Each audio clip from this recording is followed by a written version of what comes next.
without sounds,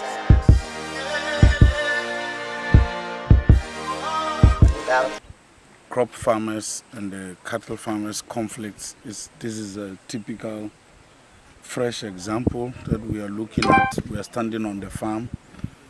This is a farm in the Kong traditional area. It is about an hour drive away from Kong town. That's 3 days ago.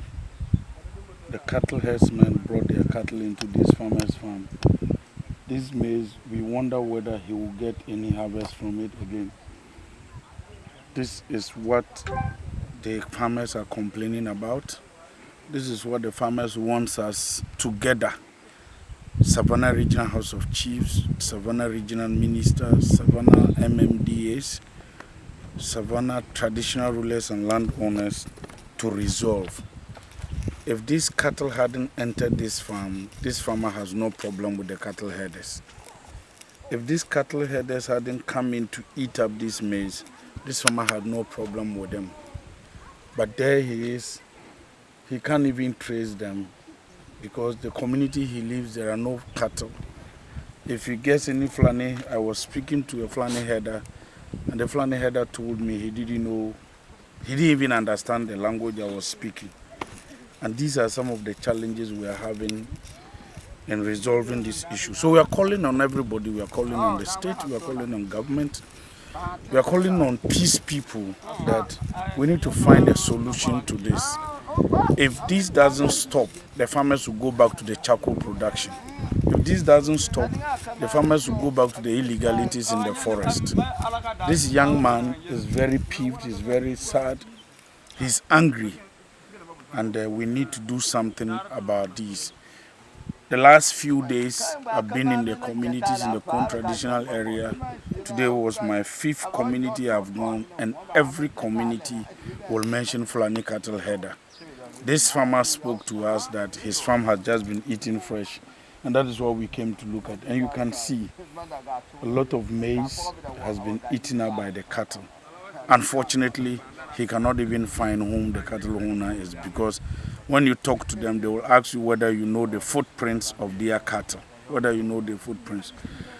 So we will support, we are calling on Kongra and the chiefs in this area.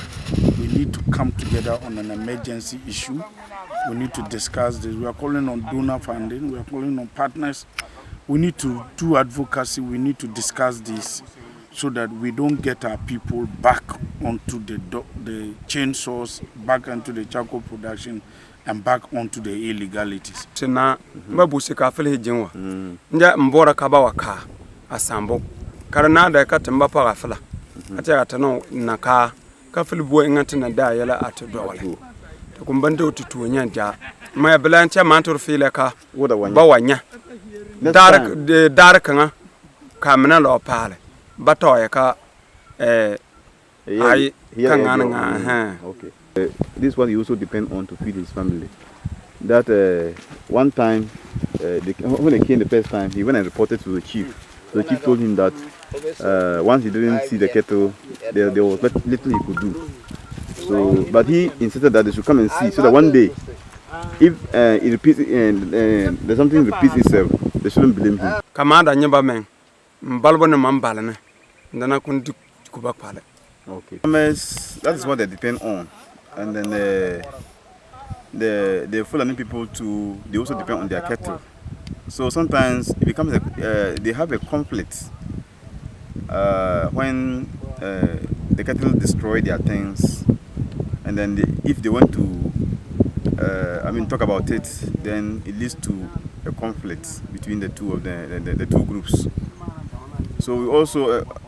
In fact, it has been a very big problem, a very big challenge. And even if it happens, they call upon us to come and see what is happening. And sometimes it's difficult solving some of the issues because it becomes a problem. Because once a Fulani man or cattle destroy things, most of the time the headmen don't agree with the fact that, it is their cattle that destroy those things. So that's always the challenge. So it's a very big challenge to the chiefs, the natives, then the cattle headmen, and we the assemblymen.